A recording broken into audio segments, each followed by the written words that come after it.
Podľa mňa toto, čo robíme, sa Instagramu vôbec nebude páčiť.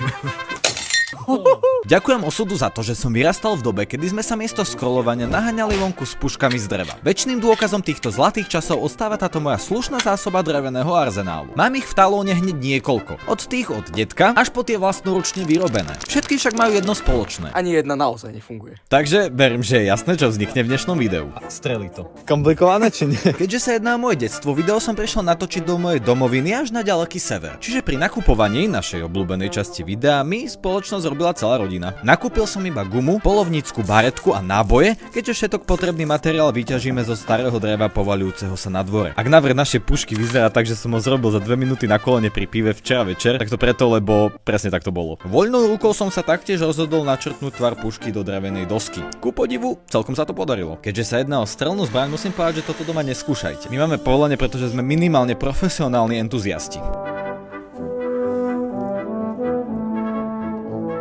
Milujem to naše nasadenie, keď proste robíme, že strelnú zbraň.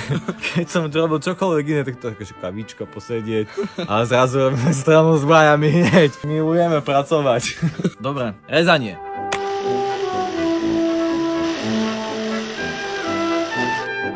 Myslím, že máme tvár pušky.